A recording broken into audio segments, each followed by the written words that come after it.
Just thought I'd hit record there because a few people can't make it. So we'll just do a private lesson and then they can kind of go and do the same things because they all need to. Awesome. Okay, so you use the tuner, but you do the double stop? Yes, Yeah. because sometimes the tuner says it's okay, but then when you play those like the G and D together or the D and A together and it's like wobble wobble wobble. I don't know how to explain it, but you could just hear it under your ear and then you adjust it a little bit more. It's like, oh, that's better. So yes, you do understand how to tune the violin. And you probably have that from the dulcimer. Like what kind of dulcimer did you play? I have a James Jones chromatic hammer dulcimer. Hammer dulcimer. Okay, so that's the kind of the same deal. Well, it's like, and because I used to play that at Irish sessions, then I'd use the harp to back my singing voice. And Yeah. so, basically it was like tuning a piano, because like those two instruments. Yeah, oh yeah, yeah. I mean the it's interesting because a piano, or sorry, a harp and a dulcimer are kind of equally tempered because there's only one string per note. Hmm. Whereas the piano has three strings per note. And so the piano is a tempered instrument, and that's what made it so revolutionary, being able to play soft and loud back in the 1700s. Because single string instruments like the harp or the dulcimer, they only really have one top volume, Hmm. or the harpsichord. That was the other thing. Like, didn't matter how hard you smash on the keys, it's only gonna do the same volume. Yeah, because it's like a plucked It's a thing. plucked thing, yeah. And Yeah. so to get to get it to cut through, they came up with the piano, which has three strings per note, and the outer strings are a little bit sharp and flat of the note. So it creates this chorus that really cuts through noise, carries far. And then when you hit that damper pedal, the hammer goes over and only hits two. So to cut down on that chorus and make it softer right away. Well, one of the reasons I wanted to play fiddle, I had tried playing fiddle years ago, and I thought I could play like without a teacher, which no. Oh yeah. Because I thought, well, you taught yourself the dulcimer and you taught yourself the harp, you should be able to do this. Yeah, yeah, But it's quite something. and so I kind of had given up in frustration. But then a year ago when I started, I hired a teacher, right? Like the first Yeah, lesson, because I was like, if I'm going to do this at my age, I'm not going to mess around. you Like I'm need going some to hire. straight lines to success. But talking about tuning the fiddle, and you were talking about the warble, or the wah wah wah wah wah. They call those beats, and it's because of the perfect fourth and perfect fifth intervals. Because of the nature of those intervals, they can only be in tune or out of tune. When they're in tune, there are no beats. It's completely kind of almost a unison sound. When they're out of tune, you get these beats. You get these wow wow wow wow wow wow wow wow in your ear. And Yeah. so the way that you're supposed to tune the violin, like especially if you went back to the old days, is the oboe player would play the A, and you hear all the violinists play their A and tune to the oboe, right, in the orchestra. And they don't bother, even the violinists that I know, they don't even bother to check to see if they're in tune. They just automatically flatten their peg and bring it up to match that oboe Oh, because that's unmistakable. When you lock in to a note like that, like when you go, right. you don't have to wonder, you don't have to check, that it's locked in. See that?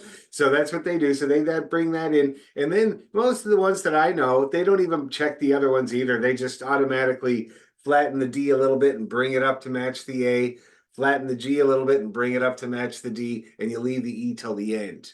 And the E is the only one in this day and age that's allowed to have a fine tuner if you were a purist violinist. See what I mean? Yeah. The other violin I have, it I don't think it has any fine tuners on it, but Yeah, since it has the geared, you know, yeah, yeah, I yeah. don't need them. Yeah. Now they didn't need them in the old days either. And I was having this discussion with a fiddle player not long ago.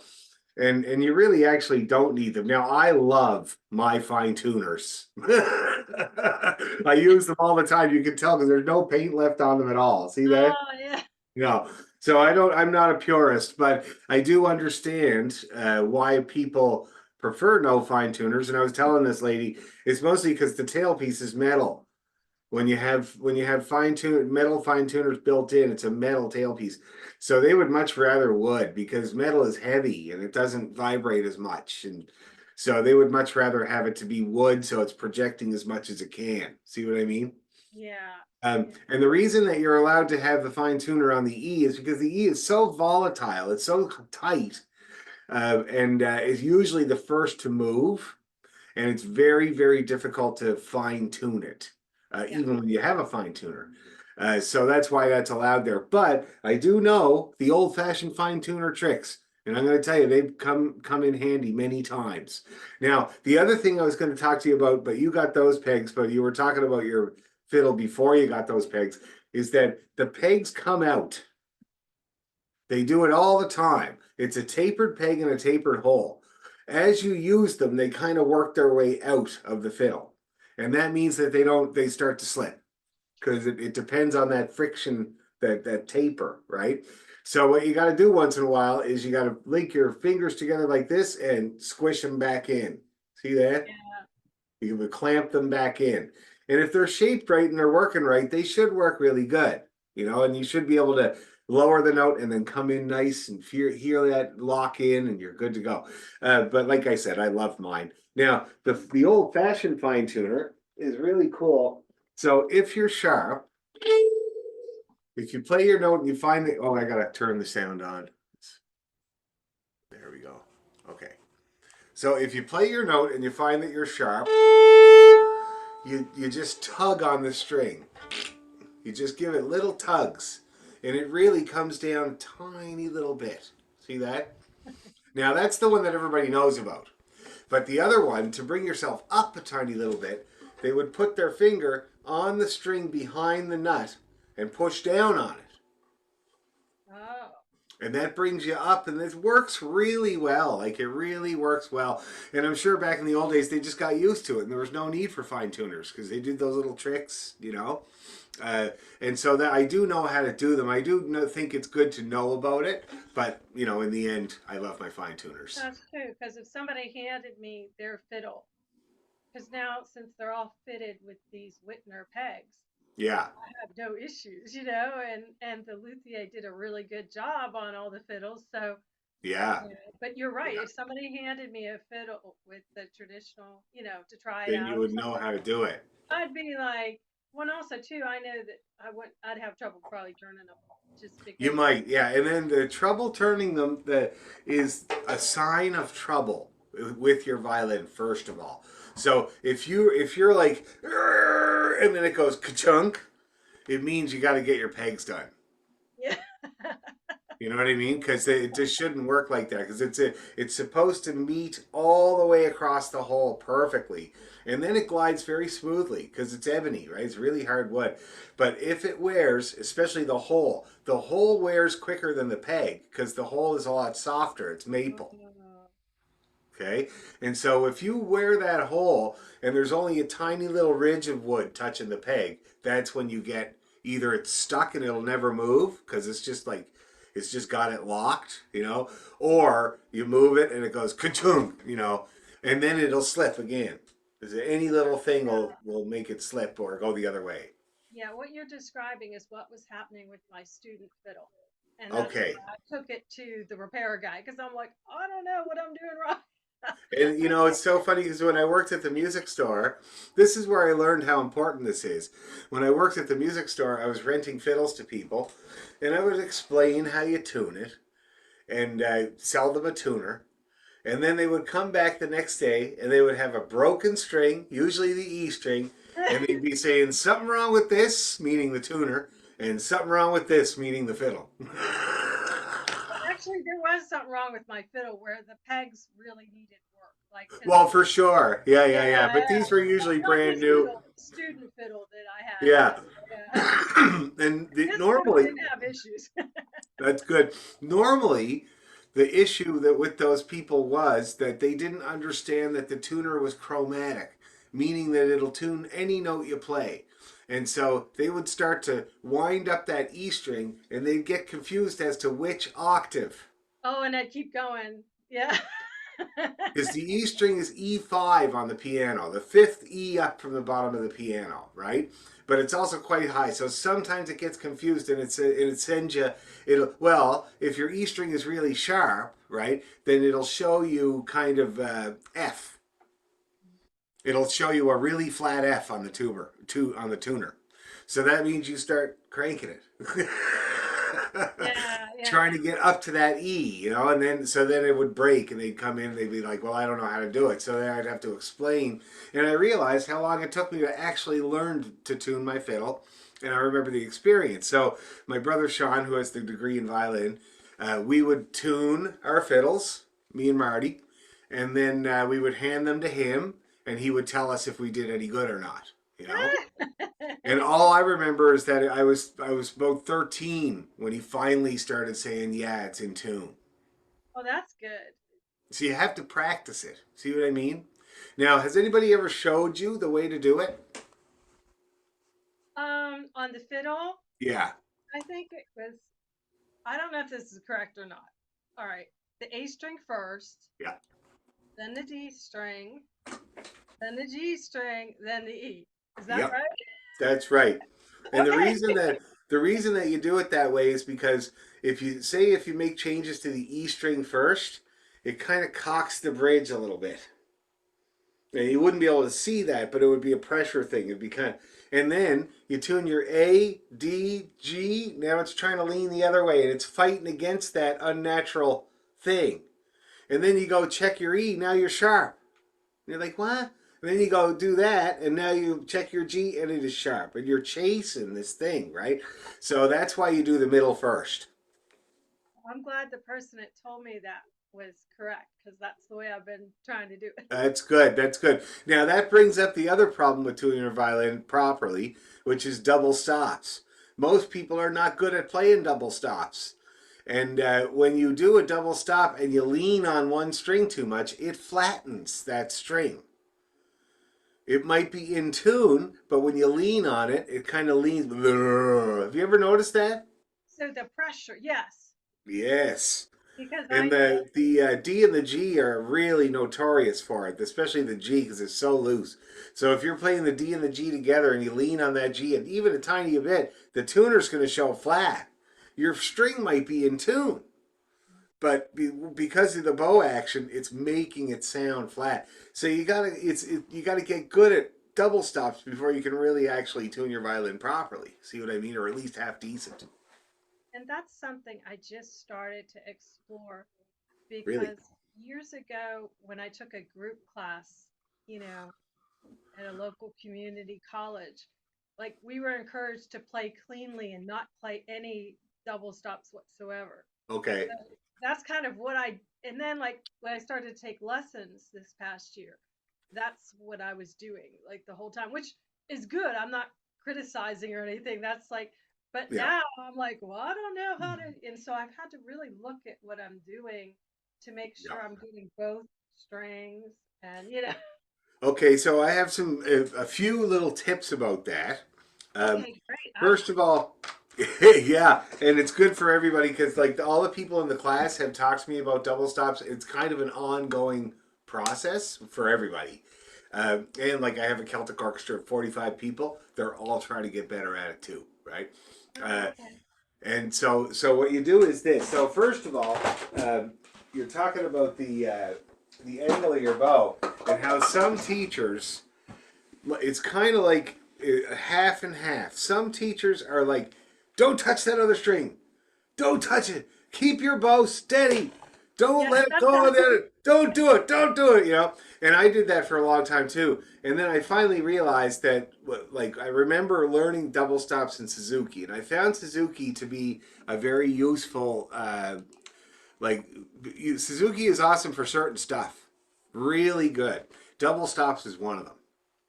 Okay. And they do it right away. They don't kind of make you try not to touch the other strings at all. They do get you doing it right away. And I think it's useful because if you learn where that other string is by doing double stops, that means you can avoid it, That's true. right? And also now I find myself intimidated of them. Kind of like, Exactly, like, exactly. yeah. Yeah, and it kind of reminds me of like the way they used to do therapy with boundaries, and now they're like, no, no, no, boundaries are bad. You got to do everything together, try to learn about everything, you know. And I find that it's really been good for people to practice double stops. Now they don't find that they touch other strings when they don't want to near as much, you know, unless they want to, which they say they're doing lots of, which is great. So the way they did it in Suzuki, and I still do get people to do it this way, is to so say we start on the oh yeah, and the other thing is that the different combinations of strings have different properties and problems associated with them. So for instance, if you started with the G and the D string, like I said before, the G is very, very loose and very big and heavy. So it kind of needs a little bite from the bow to get it started Yeah. vibrating. But then you need to get right out of its way because it's a big, heavy basketball and you need to let it go. You know what I mean? So that means that when I play the GD double stop, I kind of put the weight of the bow, of my finger on the bow, on the D. Because the D can handle a little bit of weight. It's not as loose as the G. You see what I mean? And then whatever's left over is usually plenty for the G. And I just need to get a good start, and it'll be a nice combination of weight. Now, here's how they had us do it in Suzuki: down bow on the G, and without using your elbow or your arm, you join the D string and keep going. Now watch.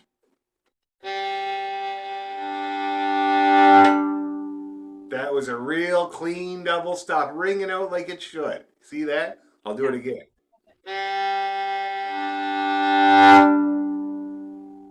And you can feel it. When you get it right, you can feel the power of the two strings shaking that fiddle and doing it freely. See what I mean?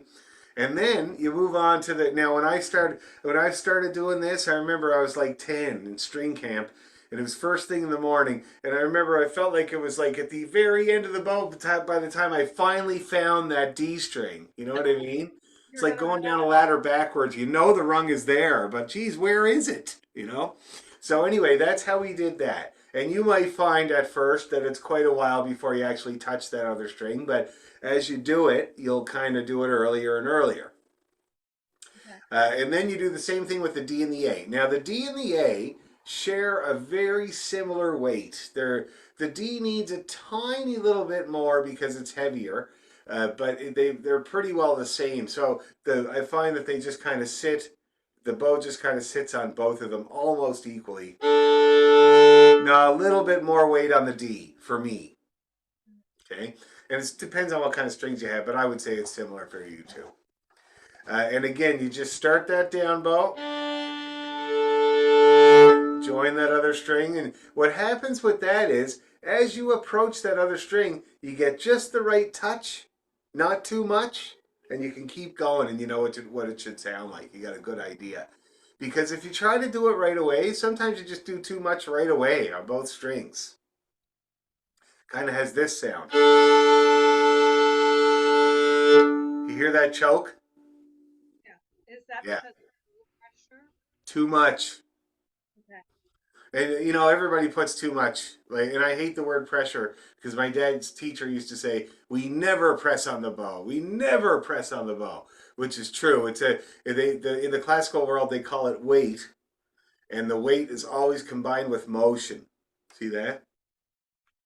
Because as soon as you start pressing on it, it chokes off. See what I understand exactly what he was saying, and so I always try to make it impart it that way. Now anyway, so that's the D to the A, and the same thing. You just kind of do your down bow and join that A, and until it's just right. You can feel it, and then the hardest one, A to the E. It has a couple of challenges. First of all, if you look at the fiddle, the D and the A are almost exactly on the same plane of motion. See that? Yes. The G is a little bit up in the air, so you're doing staying alive a little bit, right? Just a bit, like, but however, the E is dropped down a good bit, Yeah. and the E is actually when you move your bow on the E string, it's actually a straight drop. See Okay. that? Unlike the A and the D. And might not have mentioned that to you, but each string has a plane of motion. For the G string, it's staying alive. It's kind of up in the air. And that's what makes down bow and up bow so confusing. Because when you're on, a down bow on the E string is easy to envision because your bow is dropping down. But the down bow on the G string, it's going straight up in the air. And it's like the kids up in Sagamok, they noticed that and they were confused about that, rightfully so. But that gave me the opportunity to explain up bow and down bow signs. Do you know where they come from? The staple for down bow and the V for victory for up bow. Have you ever heard where they come from? I haven't heard where they come from now. I just learned recently, and I've been playing the fiddle for decades, and I just learned recently the down bow is the square because you start at the frog. It's the Oh, frog square. And the up bow is the point because you start at the tip. well, that makes sense too. Isn't that great? Visual looks like that. Yeah.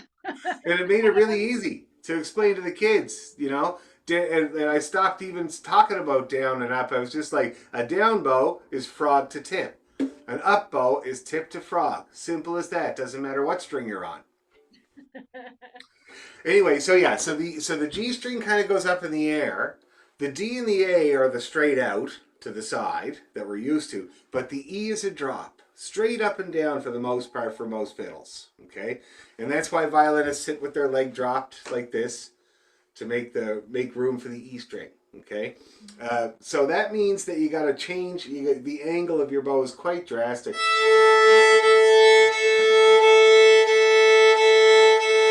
See that? When you compare it to this, that's like a whoa. So that's surprising for most people. It takes a little getting used to. The other problem with the AE double stop is that the E string is high strung, really tight, and if you even breathe on it with too much weight, it's going to squawk at you. The A string does require a little bit of weight. So you can't let any of that weight on the A string get over to the E or it's going to squawk right out like that, almost right away. Like it's right. The other problem with the E string is that it has no winding. It's a bare piece of metal. Sure. And my dad's teacher used to say, and I swear to God, it's got a corner. Because it's so thin, like, and your bow catches it. You know what I mean? So yeah, so those are the problems with each of the combos that you can look out for. And then I find that's the best way to practice it. It's just the Suzuki way of down bow. Join the next one. Here it is on the E. Now you see how that was kind of like, whoa, deep dive, I call that. And I do it with my fingers. See that? Oh, okay. And look how I move from string to string. Yeah, it's on your wrist. Yeah. So GD, I'm an Englishman drinking a cup of tea. See that? Mhm. AE, I'm kind of a chicken wing. Okay. Okay, and that's a precise movement. So because a lot of people when they're trying to do double stops, they say they'll start on the D or on the G, and they'll go to the D and then overshoot. See that? So when you're doing it with just your fingers, it's very precise. Okay, so that's the best way I find to practice double stops. Once you get the down bows going, you do the up bows. See that? Feels different. Up bow always feels different. Yeah, and I don't know how to do them. I found them really like not happening.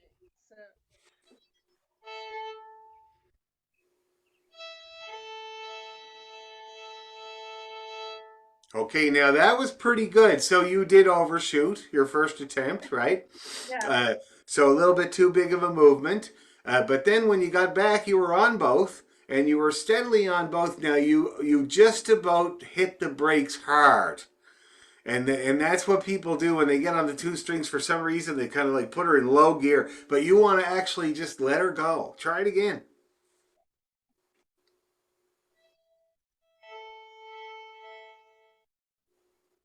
Gas.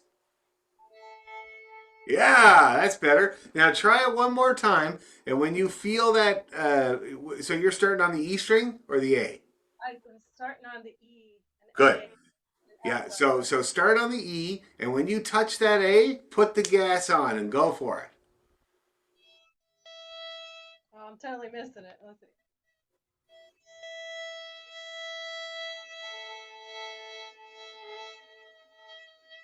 Now Oh, the problem there is that you did find that rung of the ladder, but you were already at the bottom of the ladder. it sounded bad. It was like, Well, and this part of the bow, there are three parts of the bow for difficulty. This part is the hardest part. It's yeah, where your hand is, it's where the frog in the metal is, it's all the weight is there, and it wants to drive into the strings, right? So you got to kind of, as I approach the frog, I pick up the weight off of the strings. Try to get the weight off of there. Like, let me show you.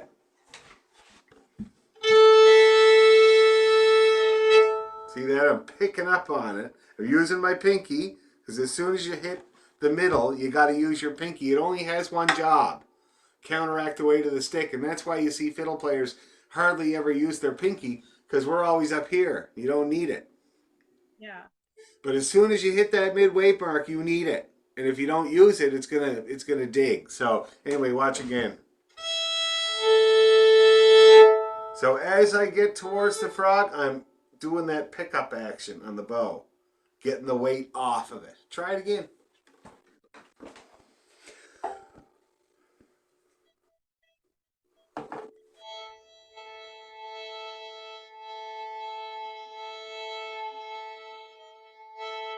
Oh, that was nice. That was good. It was steady. Could you hear the three times that you put the brakes on slightly? You feathered the Yeah. brakes there. It was like, uh oh.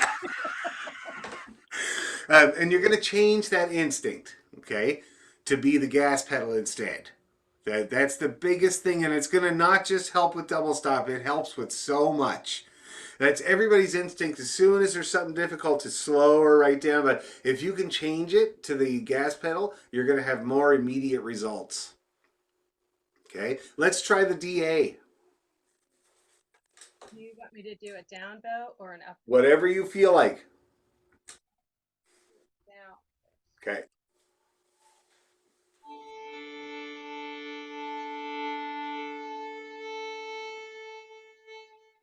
I got Okay, so you left your bow departed the D string there, and I can tell you why. You did really good at first. Did you hear that nice full ringing? yeah, and then I didn't know what I did that made it Here's stop. what happened. You were going along good, and then you went. Oh no. Now, as you get near the tip, oh, that brings up a good point because we just talked about playing near the frog, which requires a lot of control. I call it Yasha Heifetz territory. Because it's really like he was one of the greatest violinists in the world. Like it's really hard to play down near the frog. I do it, but when I play down near the frog, it's when I need power, when I need to belt out, and especially if it's loud or if it's. So I use Big John McNeil as an example.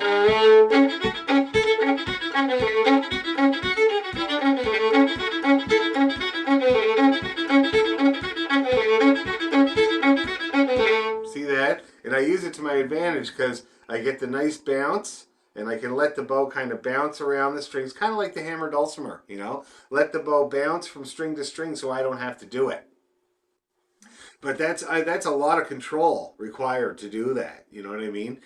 So that's why we find ourselves up in the easy part. This is the easiest part of the bow to play in, the upper third. Okay, so I've been doing it backwards. Because like for the past year I've been really down here.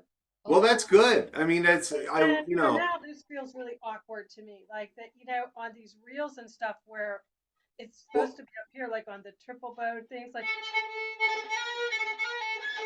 yeah. that feels awkward. Well, But you were up quite a long way though. Like that's a lot. Like I wouldn't play up there. I would be kind of like about here. okay, so I was doing this. Yeah, that's hard. That's also hard. The thing is about the bow is that any extremes are hard. So playing near the frog is hard. Playing near the tip is hard because there's no weight there. And you have to, there's nothing. Look, it's a toothpick. That's true. And you should see on my favorite bow, I have a favorite bow. This is not her. This is my big fat German, I call her. Uh, the one that I love is at Heinel, the violin shop that I go to. And it's an 1840 Lamy bow from France, made by the Lamy family, the middle generation guy. I call her Yvette. She's the best bow I've ever played in my life. She always says yes to everything I want to do. It's beautiful sound. Like that's the thing. It's a gorgeous sound. Like the thing is, when you get, it's worth $12,000. Oh, It's a loaner. They only loan it out. It was damaged at one point, and it has a spline in the tip, so they only loan her out to people when people are getting their bow rehaired. And she's popular. All the TSO guys love her too. So I hardly ever get to get her out, but I do in the summer because those guys are off in the summer, and I play festivals. So I often run this scam where I go down and I get my bow rehaired in like well, don't June. say this on the internet because they might hear you. They know I do it. I do it every year. I go down there and I get Yvette in June, and I don't take her back until into September. And they call me, they're like, "Your bow's ready." I'm like, "Oh, thanks." Anyway, but she is tiny. Up at the tip, there is nothing to that bow. It's like you could snap it like this. And that's the French style of bow. Very slender up near the tip, no weight at all. Because I think it's because when you're really moving the bow, you don't want a lot of weight at the tip. Because when you think about the pickup truck barreling down the road, right? The rear end of it, when you're really going fast, the rear end of it can actually start to dig in to the ground too much. And so kind of this type of motion. So I think that's why the French makers did such a very slender tip with no weight on it at all. And that's what I love. So the playing near the tip is hard, playing near the frog is hard. Playing right in the middle of the bow is also hard because it's the bounciest part of the trampoline. Oh. So I don't know what I did there that why I lost it. Like, Okay, I know why. so good. So first of all, your whole arm went down like this as you did the down bow. Now, I Oh, don't think you were aware. I could see it here on the Zoom screen very clearly because of the camera angle. I can see clearly that you started off good, and then you got to about the middle, and it started to melt down this way as you did your down bow. okay. And I was looking at the strings. I wasn't Don't really. look. I wasn't Can't looking at see. the screen.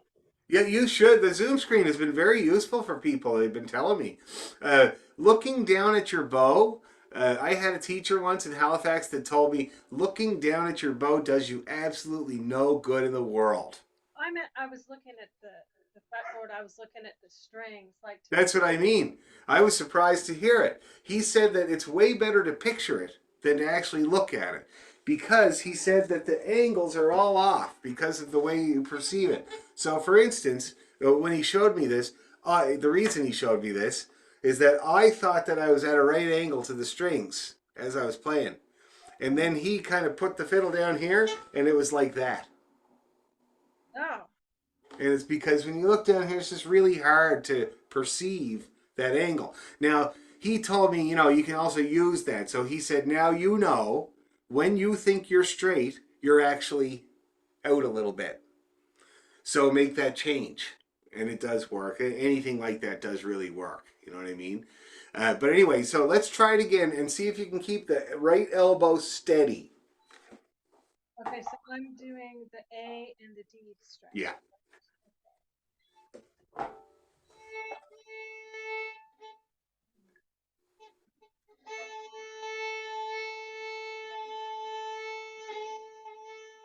getting it.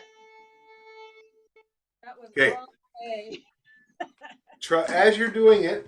Try to flick these two fingers up in the air like that to move that bow over.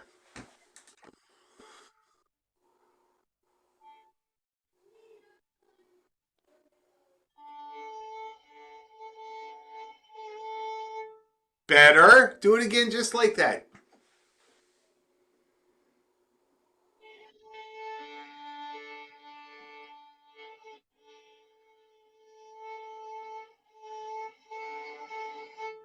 Yeah, not bad. Not bad. You lost momentum that time. Oh, crooked. Oh, now the brief period where you touched the D string there on that one was Yeah. really good. All right. And I'm doing the up bow ones because on the down bow ones, now I'll probably do it, but it's easier.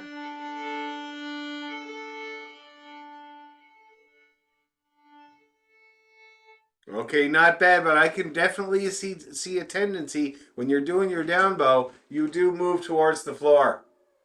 Okay. Oh, that's better. Now, I don't know if you can see, but you're at quite an angle. Yeah, because now I'm looking at the zoom and it's like, whoa. I know, eh? That's like, Try whoa. one more.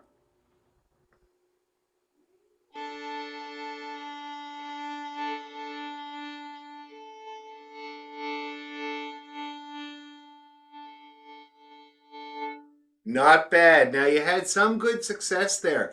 Your first engagement, when you actually engaged that other string, it was perfect. It was like just the right amount of weight and it was nice.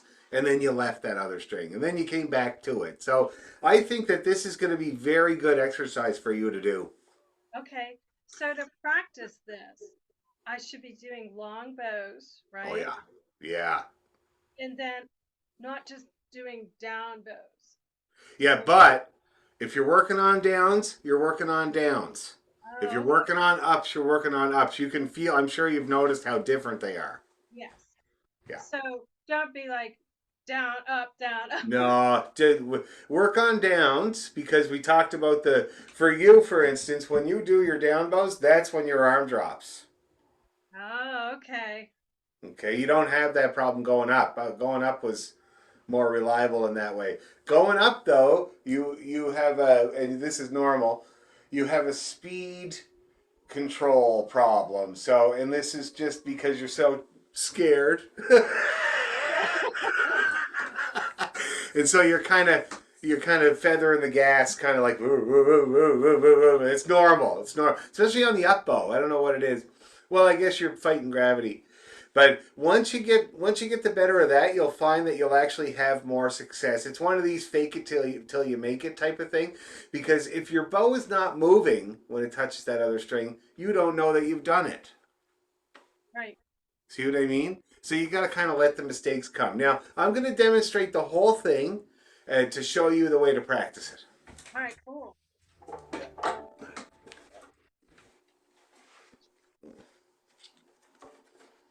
I was playing in New York yesterday. Where are you? Yeah, in Buffalo. Oh, okay. You know Cultus? Have you ever heard of Cultus, the Irish Music Association? Yeah. So they had their convention in Buffalo yesterday. And my friend Ina O'Brien from Galway, she plays the accordion. I played with her for many, many years now. She's the head of the Cultus here in Toronto. And so she was going down there, and we were like the Toronto cultist people were supposed to play the Cayley, big Cayley. But poor Ina, she has breast cancer, and she's like 78. She has breast cancer. She's not doing well. And she did go down to Buffalo, but she had to quickly come home. So we had to do the Cayley without her. But me and Ross and Brian went down there, and we joined another couple of musicians, and there had to be 200 people at that Cayley. And we made them dance for about 4 hours. It was intense.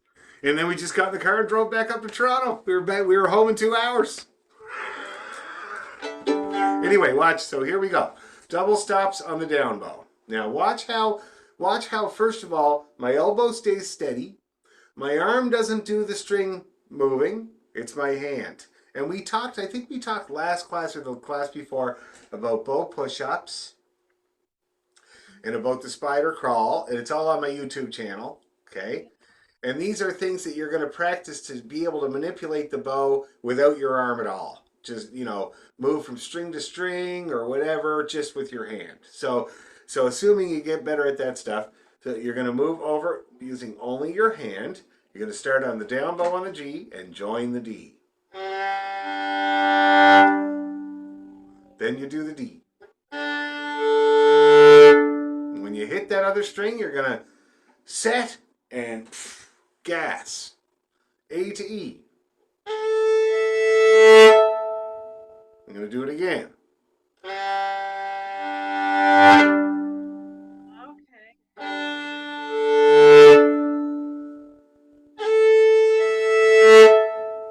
Okay? I got Those are the down bows. Here's the up bows. E to A.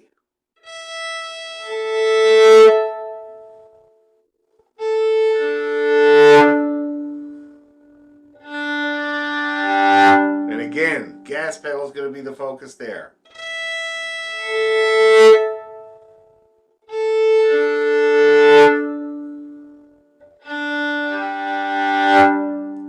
Okay? Yeah, so this is the best way to work on double stops. And then when you do get the hang of the double stops, it opens up so much more practice that you can do. So, for instance, we talked about the jig bowing there, weeks ago. At some point, I'm sure we did. And working on that on a double stop is such good practice. See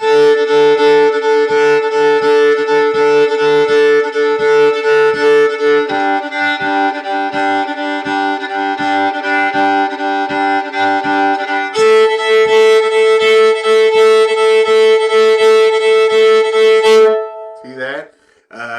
The hand, arm.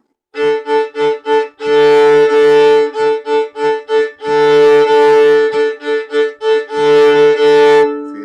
Or the real bowing.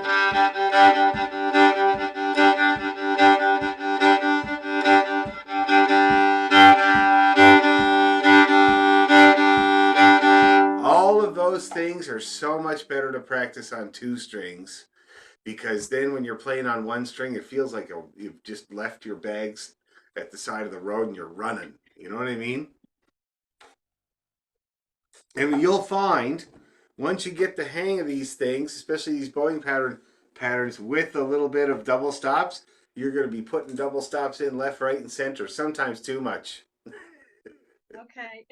And you're right, because since I was afraid of doing them, now it seems like a bigger deal, And Yeah.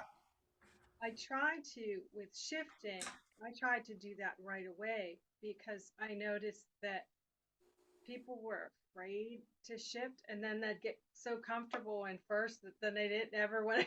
And sometimes you run out of notes. Oh, yeah. A Shogun. That's usually people try to play a Shogun Farewell. You know that tune? Yeah, and the one I was practicing this past year as a beginner was the Golden Eagle hornpipe. Love it. You have to shift because I was playing it in No, G major. you don't have And to shift. I think, are we playing the same one? Are you? Oh, we are. Watch this.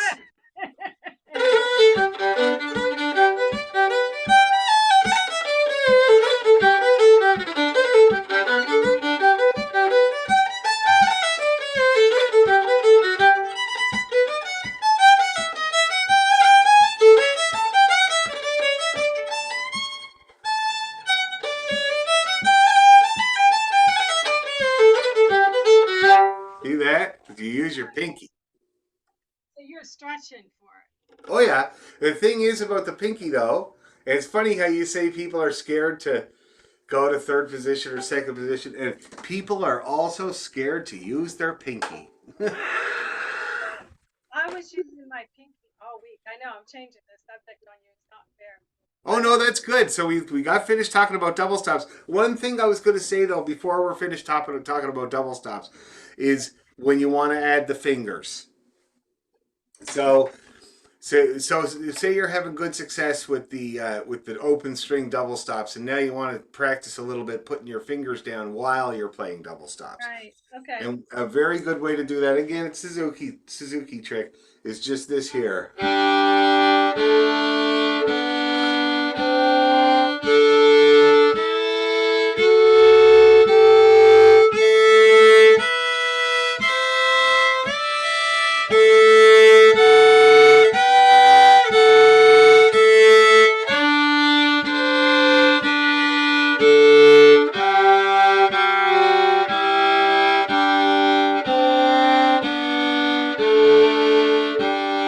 Isn't that nice? My God, I forgot how nice that is. Was that a G scale? G major scale, where you're doing it on two strings. So when you play on the way up, now the way up and the way down is a little different. On the way up, you're playing G and D, and all the fingered notes are on the G string, and the D string is open. And then this is good interval practice because the first one is a fifth, the next one is a fourth.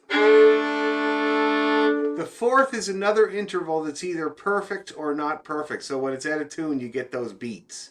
Listen to this. So you hear that come together beautifully? So that's the fourth. So you end up practicing the fourth. Here's the third. See that? And that's a third in tune, a major third. Okay? And then we got this one. It's the second. A little crunchy, but I love it. You know, and I'm also a big Thelonious Monk fan. And you need to practice it though, because we do use it a lot in our music because it's kind of a passing tone, you know. Anyway, and then you do the same thing with this.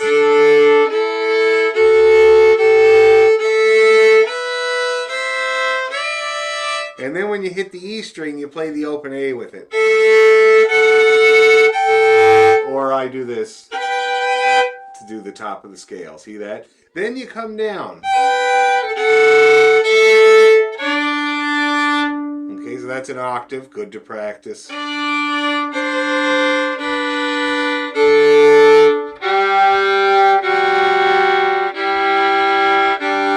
And then when you're on the G, you're back to. So that's, if you want to get your fingers down, that's the best way to kind of practice it all. Hello, my darling girl. You guys going for ice cream? Yeah. Good. I don't want We're any just ice cream. getting some at Shoppers Okay, cool. because gelato is closed. Do you want? We're getting drinks too because Shoppers is cheap. Do you want any drink? I'm okay, thank you. If a bag of chips happens to fall into the basket, though, you know what to do. Yeah. This is the kids got a day off school because of the eclipse, Yeah. Well, and we saw it. We didn't see the total thing because the clouds covered it, but we saw a good 3/4 of it, which was amazing. we had the partial eclipse here because to see the totality, you had to go up to like Erie, Pennsylvania, and I wasn't going to do that. Well, so I was so worried going down to Buffalo yesterday because Niagara Falls declared a state of emergency because of all the people coming to see the eclipse, right? So we went the other way. We went through Fort Erie, and there was nobody at the border. Crazy. I thought it was going to be hours, but it was great. Anyway, so that's when you start putting your fingers down. Is that exercise I just showed you, and I think you would have a lot of fun with it. Yeah, I think that you're probably already good with intervals from playing the dulcimer and stuff. That's how you tune them. So I think you're going to hear those, get to know them. And then what I was doing this week to challenge myself, I was playing these hornpipes out of the Sean McGuire book.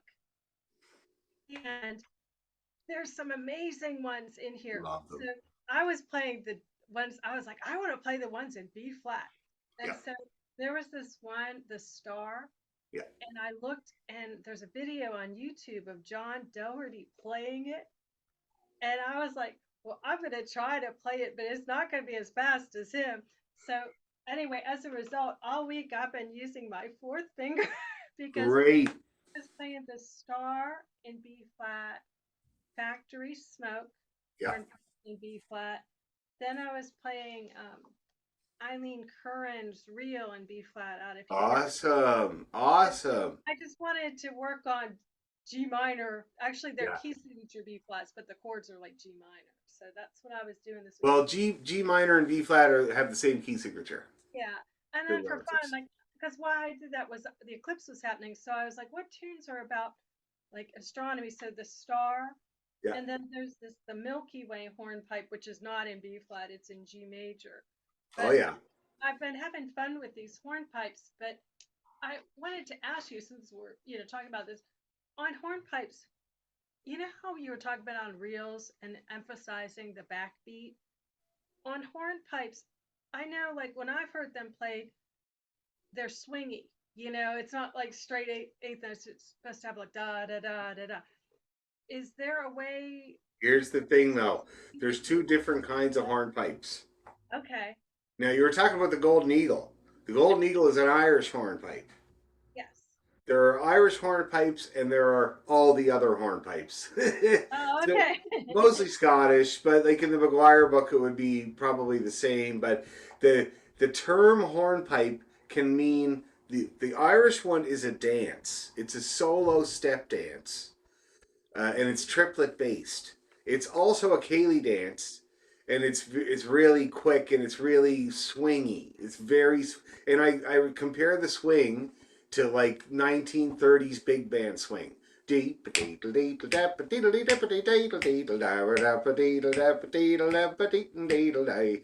So very kind of a round swing, you know what I mean?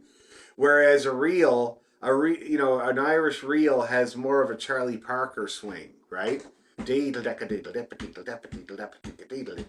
of like that. Whereas the hornpipe has that round kind of swing. But the Scottish hornpipes, like the ones you're talking about, like in the Alexander Walker book, or the Saratoga, or the what do you call it, the Belfast hornpipe, or the Banks hornpipe, Or E the flat. the poppy leaf. Is that a Scottish one? The poppy leaf? Yes, Because yeah, I know the poppy leaf. So okay, is there a difference on the Scottish ones? Like, do they yes. emphasize a certain beat or? Yes, the like so for instance, the Saratoga is probably one of the best known ones.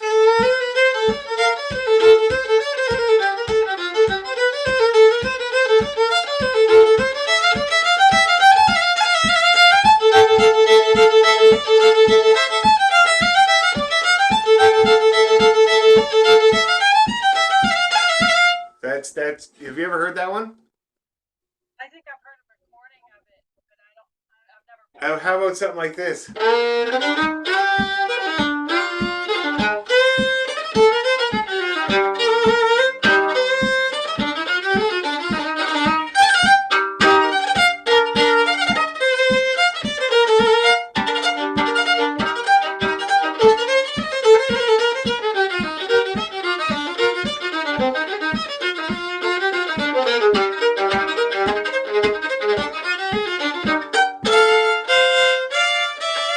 Whatever. But that's the Banks hornpipe. That's like the really big one people play at competitions and stuff. So, and those are basically reels. I don't know why they call them hornpipes. They're slightly slower, but not really. Whereas a tune like the Golden Eagle is an Irish hornpipe.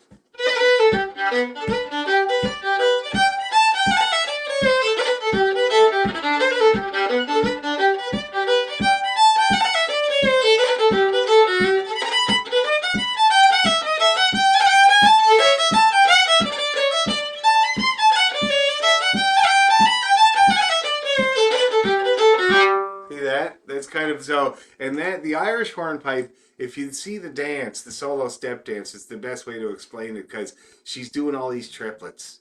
Is usually girls doing it, and they're just like they're up on their toes and they're in the air and they're going diggada diggada diggada diggada diggada diggada going deedle deep da ba deedle da ba deedle da ba diggada dip ba deedle diggada diggada diggada diggada like that. Lots of triplets. What tempo that Irish would be? What tempo? That one there, that was, it depends on the dancer, of course. Some of them are amazing and they'll do them quite quickly. And then, oh, but if you play it a Cayley, like we played the Cayley yesterday, the Cultus Cayley, and they did 4 sets of hornpipes, and it was kind of like it's quick because they don't do all the triplets, but they do step dance through hornpipes, and so it's a momentum, right? And so it's pretty quick. So it was kind of like this.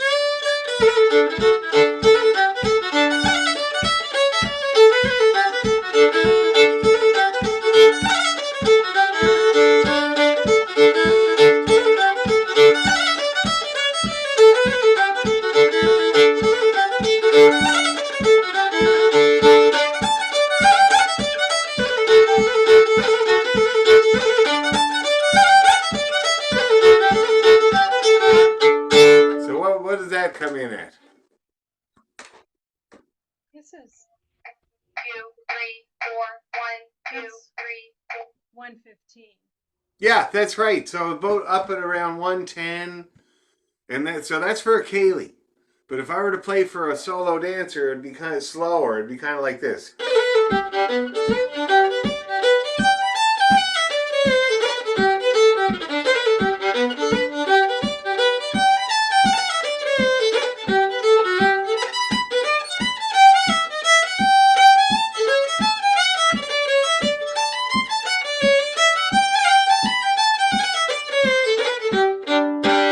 So what does that come in at? About 95? Somewhere between like 93 and 95.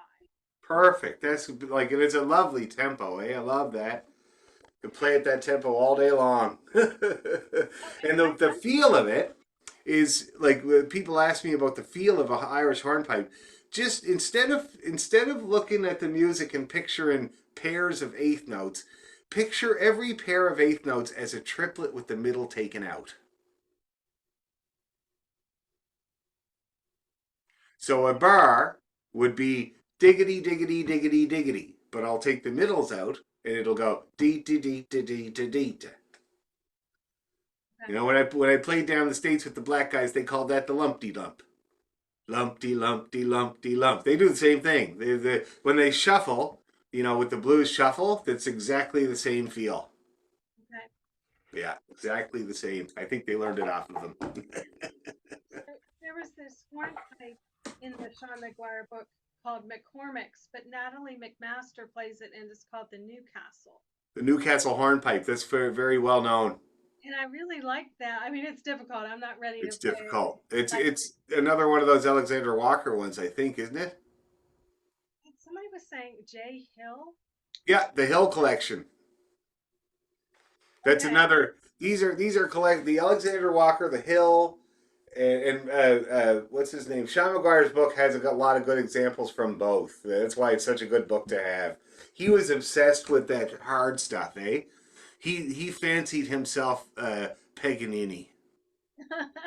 He actually signed a letter. My friend Otis Thomas is a luthier in Cape Breton, and he makes beautiful violins. And Sean McGuire wrote him a letter requesting a violin that he didn't expect to have to pay for either. And it was detailed what he wanted. Like, you know, the back has to be burley maple. It has to this and this and this. And then at the very end, he signed it, Sean McGuire, Paganini. But that's why he got into that stuff, because of the difficulty and because of the shifting and all they call it extended techniques, you know. And in Scotland, they got into that in a big way in the turn of the century, and that's why we have all this stuff now. All that stuff was put together in the turn of the century. Well, this Sean McGuire book was given to me in the 90s because I knew this fiddler. He was getting up there in age, and he was like giving away some of his books because he wanted them to go to a good home. Yeah. At the time, I was playing dulcimer, but he knew like I was just all about the Irish music. He's like, "Oh, check out this book. There's some really great Irish tunes in here from the 50s." And so he gave it to me, and like now I'm just starting to play it because Yeah. the hammered dulcimer with all these chromatics, even with a chromatic hammered dulcimer, you have to like reach to get it. You have to have 4 arms. Because it's not like Well, they do make a dulcimer called a linear chromatic, which is kind of like a piano layout where it's Yeah. right, but that's not the kind I had. So, like to play a chromatic, you'd have to go, you're in this box, and go ding, it's Yeah. Not on. on the fiddle. Oh, it's made. These tunes are made for the fiddle, and So they're I've been and exploring this book, and I'm really yeah. enjoying it. And Oh, that's good. but But we were talking about the golden eagle though, yeah, and the pinky, and not shifting to second or third position to get that note. And a lot of people, especially adults, don't realize that the pinky has three places because there's no black note between B and C on the piano. It's able to play B flat. It's able to play B, but C is only half a step away. See that? So the first time I learned about that, it was when I had to do C major scale in 2 octaves. Have you ever had to do that? Has anybody ever showed you how to do that? C major in 2 octaves. I don't. I I'll might have show. played. I might have. I don't know. Like we explored this past year a lot of different scales, so I don't know. Okay, there's only five. I think five scales you can do on the violin without having to shift in 2 octaves. G is the first one, right? A. There is A flat, but we never play an A flat. Like we're fiddle players. B flat, which we do all the time, right? And then C is the last one. D is the first one where you have to shift, and that's certainly the first time I shifted was when I did D major in 2 octaves. I remember I was about 8, something like that, and my teacher showed me how to do D major in 2 octaves, and you have to shift on the A string. See that? But C, we didn't shift yet, so I'll show you.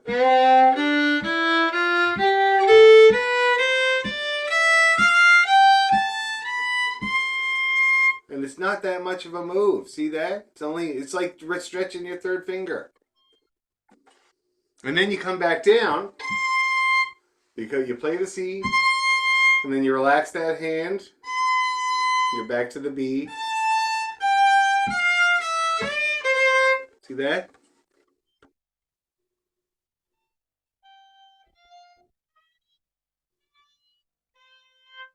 Okay, Yeah. stretch for it. So it's there. It's available. The C is totally available to your pinky.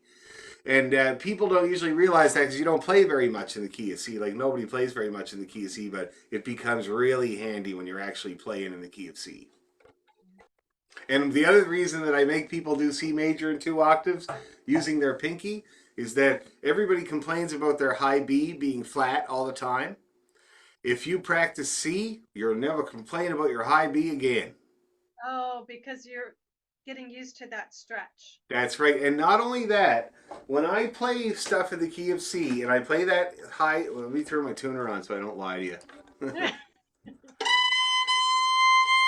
So here's the C, right? And then when I come down to play the B that's behind it, it's such a familiar feeling, you know? And it feels like home base. It feels like a familiar. So it makes it a way more confident B. Okay? Anyway, I think you would get along really, especially if you're playing the Golden Eagle. Using the pinky to get that C is a lot easier once you get the hang of it. I was doing it the other way, where once I was up there, I was staying up there, and playing because was it?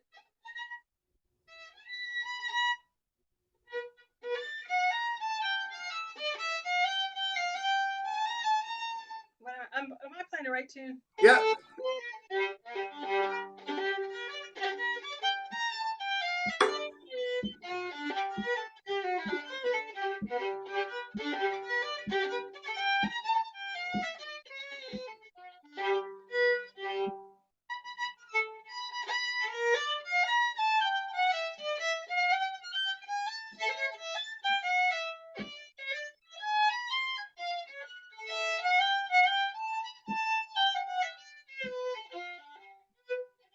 Okay, now that sounds great. I mean, it's good practice, of course, to hop up there, like and practice going up there. So if it's working, then just do it. But I do like to point out to people that you don't need to in a Okay. tune like that if you don't, if you don't really want to or whatever. But that sounds good. I like your feel on the hornpipe. One thing that could be make it a little bit more solid is that I don't know if you noticed, but your first attempt at notes are sometimes in tune, but then you move them.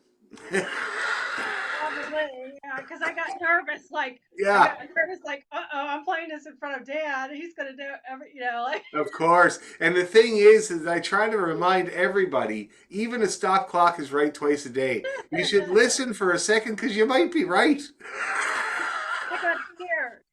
Exactly. Now that's where people talk about being a strong fiddle player, right? And I don't know every tune in the world, and sometimes I have to play tunes that I don't know really that well, or that somebody springs on me. But it sounds like I do, and it's because I'm moving that bow. I'm moving it, and I'm not letting the notes move.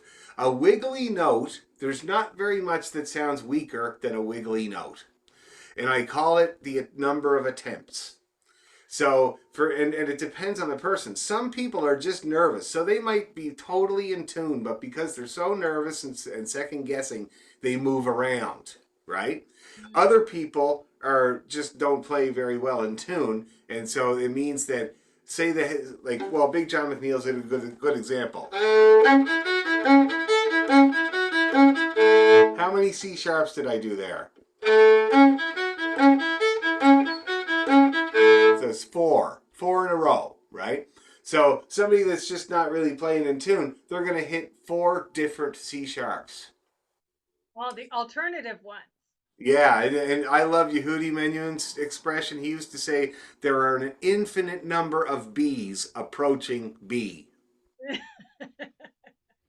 And it could be any one of them. And that's why vibrato was invented. That's what he was explaining in this video.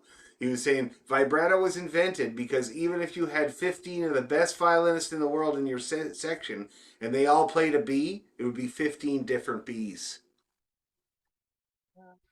And so you put a little wiggle on it and you're good to go. See what I mean? And that's why they do that. But when you're playing a tune, I find that it's even more important for fiddle players because we have to play so many repeated notes that are side by side with each other. And so if they wander, they vary, it just takes the life right out of it, eh? It's like, because you can pick up on it, you can hear it right away. So that's why you kind of plant fingers and you say, this is it, and you just move that bow anyway. Okay, and I'm not placing the fingers. You know that on the scale exercises, you know how you keep the fingers down. Yeah, I'm tending to not do that. I'm tending to play the fiddle like a dulcimer player, like and pull them a off. hammer dulcimer player, instead of placing and keeping things in the I frame. could see that actually when you were playing, you had this kind of a come off type of thing happening. But now, so this is good because I've been recording. So you're going to go back and you're going to watch yourself play the Golden Eagle. And Now I'm going to play it, and I want you to kind of notice my left hand. Okay. Now I've told you about drop downs, right? For intonation. I'm not sure of the term. I think we did, but it's when you're practicing particular notes. You play the open string, and then you just drop your finger down and you don't tune it. You see where it is. So that one was a tiny bit flat. So now I'm going to make another attempt and it's going to be in tune. See that? Now I just practice getting that note in tune on the first attempt. Very valuable. We never get to do that. We're always making stabs at everything. See what I mean?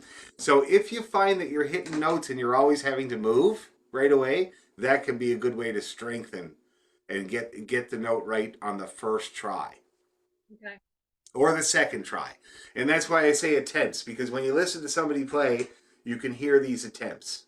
You can hear them say, oh, that B was flat last time. This time when it comes around, I'm going to play it sharper, but then it's too sharp, and so for you, I'm hearing 2 to 3 attempts. Okay. It's not bad. A lot of people are 4 to 5. It's hard, man. It's hard. But for you, you're 2 or 3, which is really good. Most of the time, 2, which is great.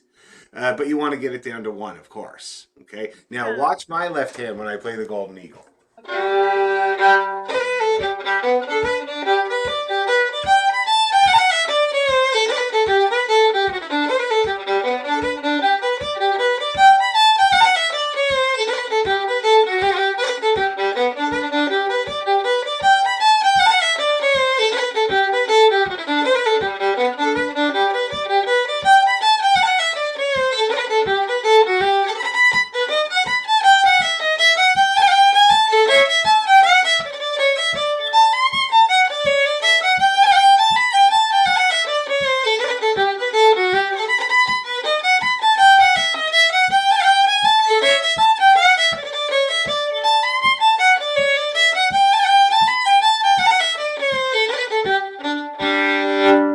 Okay, see that? Very little moving around. And I can tell you, I got my tuner on here while I was playing that. It was all pretty well in tune on the first try. You planted the frame like you weren't I don't know how to put it, but I yeah, when I get nervous, I start getting like, oh. You know what I call it? You're not the only one. It's a phenomenon that I see all the time, and I call it spastic finger syndrome. Oh. It's like I don't know what it is, but my dad's teacher used to talk about it though. What he said was, "You want a standing army. You don't want a rabble." Oh. And it's just something you got to try to get used to, eh? Like that's all it is. Now, why don't you try that Golden Eagle once more, just with that one little thing in mind, not letting your hand move around.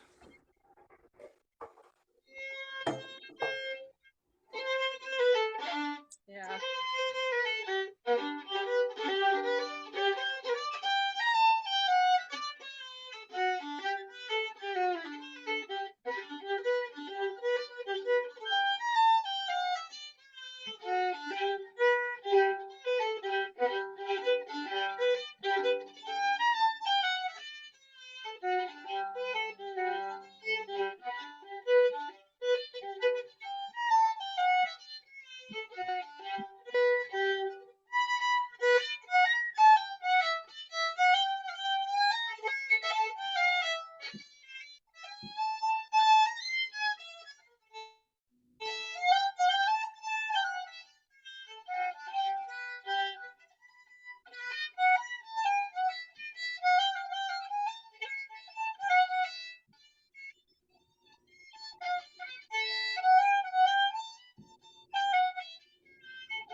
Hundred times better. 100 times better. You notice?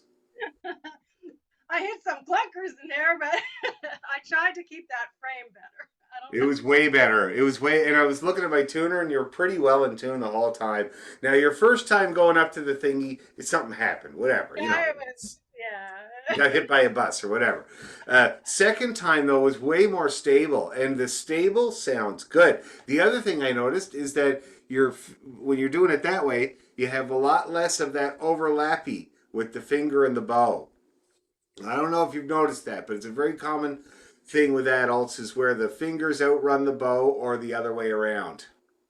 Oh, okay. And it gets this overlappy sound where like the little bit of the note before is in the one that you're playing type of thing. Let me see if I can demonstrate. So kind of like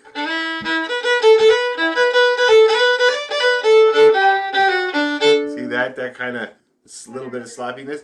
And so that time you had none. It was like really nice and solid. The time before you had a bit. Yeah. I find that it's from people taking their fingers off the strings. Also, not many people are aware of the proper choreography for finger and bow. Finger has to move first. If finger moves at the same time as bow, you get that overlappy sound. See that? You got to move your finger first. Now, the way they drill that into you in Suzuki is that they make you play Twinkle Twinkle and completely stop your bow between every note. Watch.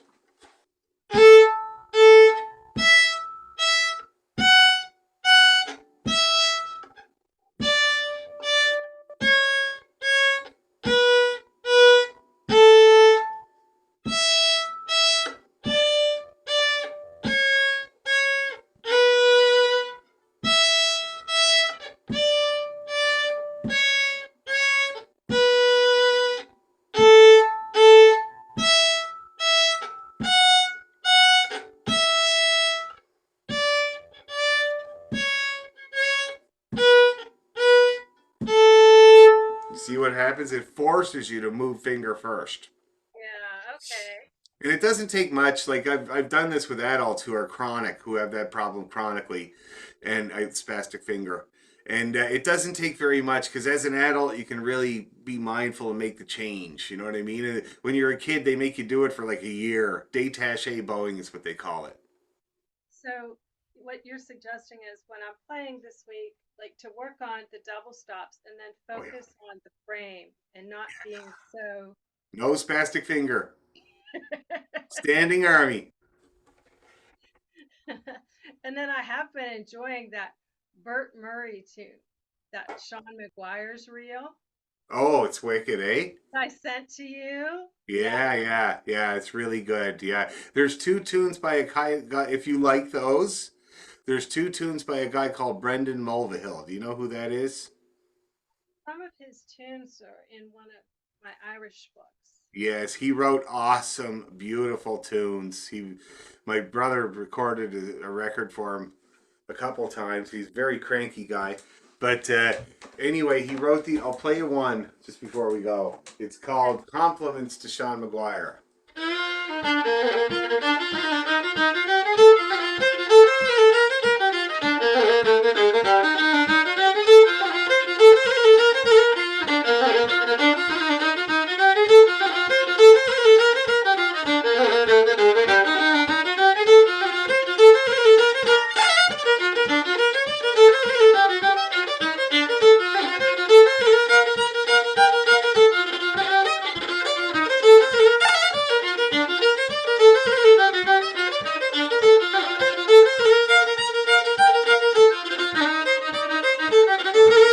Beautiful. Compliments to Sean. Also in B flat.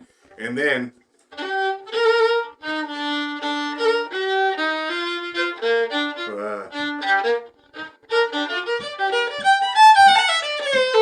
No, that's the Golden Eagle. I can't. The other one is called Sean McGuire Style.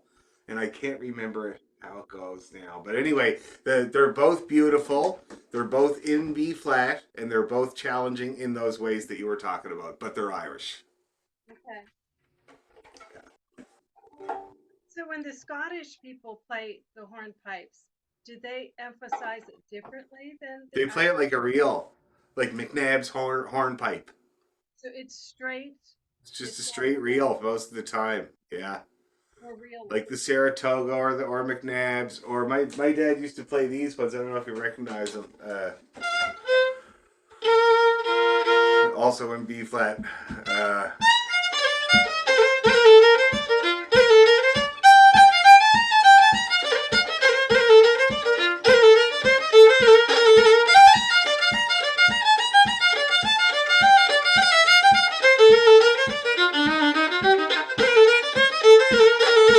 you know, and that's Alexander Walker. It's a B flat as well, and it's a hornpipe. I can't remember what it's called, but it's called a hornpipe, and that's what it sounds like. To me, it's a reel. Like McNabb's hornpipe is a reel.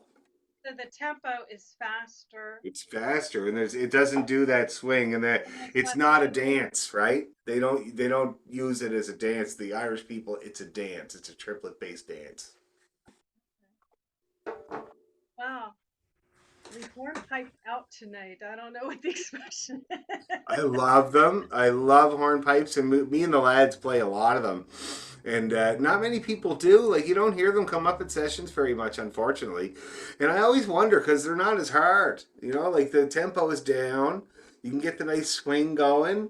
It gives you time to think of what's coming next. I'm trying to use them like exercises, like to help me, like in the B flat, for example, to play in the B flat and to keep using that fourth finger and it's not flying by. So, you know what I mean? It's a comfortable Yeah. bowling tempo. Oh, I think so. Absolutely. So I think it's a good idea. But anyway, so I've given you lots to think about, and the other people when they go and look at the video, it's going to give them a lot to think about too. So it was really, really good. Well, thank you so much, Dan. No Appreciate problem. it. No problem. We'll see you. See you next Monday. All right. Take care. Bye bye. Bye.